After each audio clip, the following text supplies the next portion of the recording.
In the bustling heart of Madrid, where the aroma of freshly ground coffee mingled with the chatter of tourists and locals alike, Elena stood behind the counter of Café Sol, her hands moving with the grace of a dancer as she crafted lattes and espressos. It was a rainy Tuesday morning when he first walked in, a disheveled man in a rumpled suit, his eyes wide with the kind of desperation that spoke of worlds colliding. He clutched a crumpled notebook, his fingers trembling as he approached her. "Por favor," he stammered in broken Spanish, "help, idiomas, 7 languages." Elena, with her warm brown eyes and a smile that could melt the sternest heart, tilted her head, sensing his urgency. Little did she know, this stranger was no ordinary traveler. He was Alejandro Vargas, a reclusive millionaire whose empire spanned continents, now lost in a personal storm that had stripped him of his usual poise. Elena had always been a polyglot by necessity, not by choice. Growing up in a multicultural neighborhood in Barcelona, she absorbed languages like a sponge: Spanish from her mother, English from school, French from her Parisian grandmother, Italian from the neighbors, German from summer jobs in Berlin, Portuguese from her Brazilian best friend, and even a smattering of Mandarin from online courses during late-night shifts.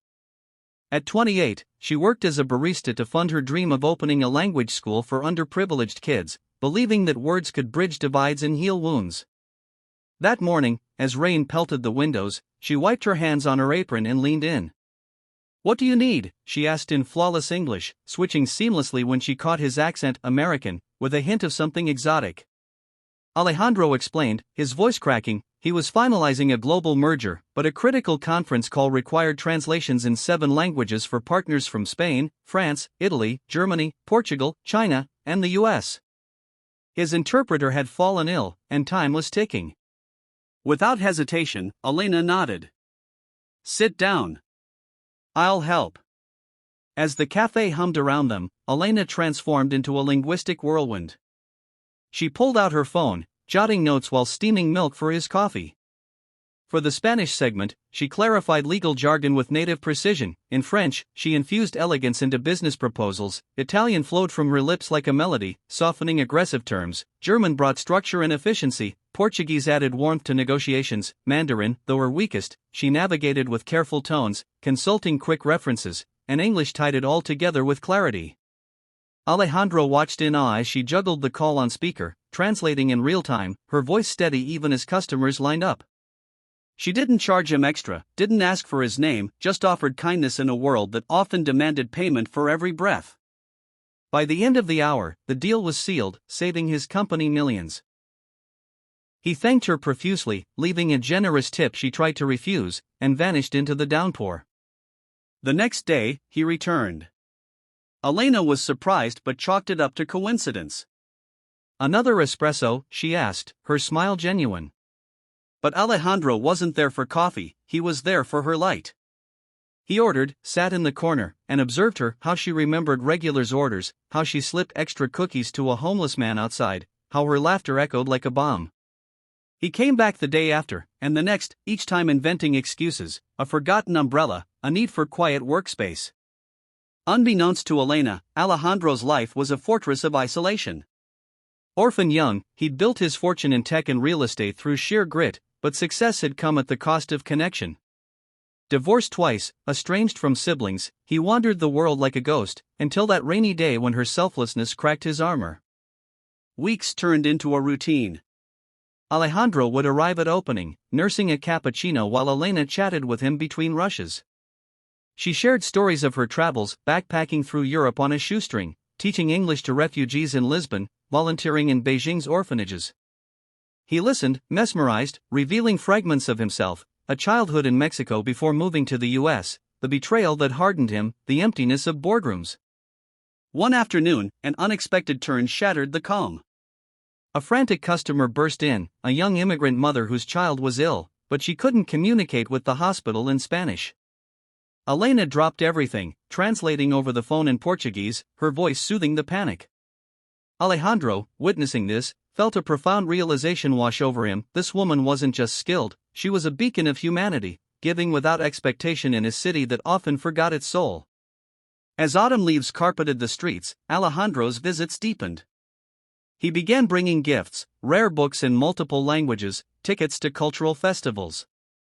Elena blushed, protesting, "You don't have to do this." But he insisted, "You've given me more than words." Yet, doubt crept in for her. Rumors swirled among co-workers about the mysterious rich guy. Was he just lonely? Or was there more? The turning point came on a crisp November evening.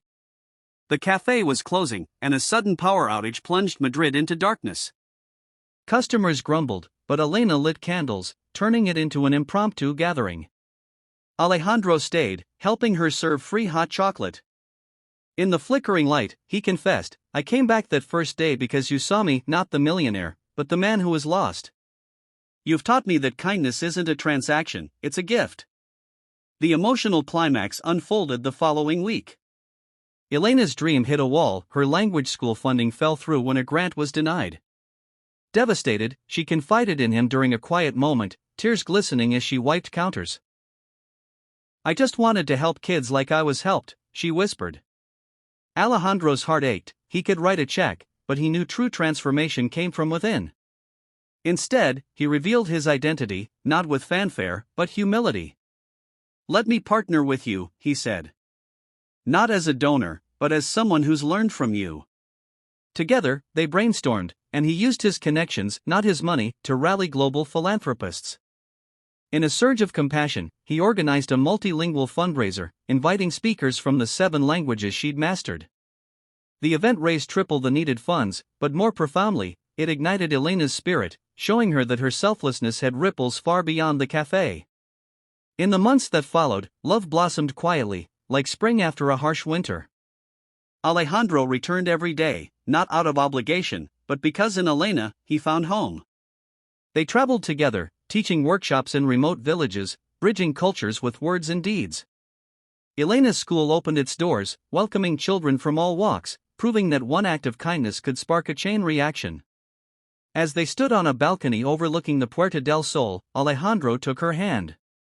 "You helped me with 7 languages, but you spoke the one that mattered most, the language of the heart." Their story became a whisper in Madrid's cafes, a reminder that in a world of haste and hidden motives, true connection blooms from selfless acts. And so, dear reader, remember, a simple gesture can rewrite destinies, turning strangers into soulmates, and loneliness into love.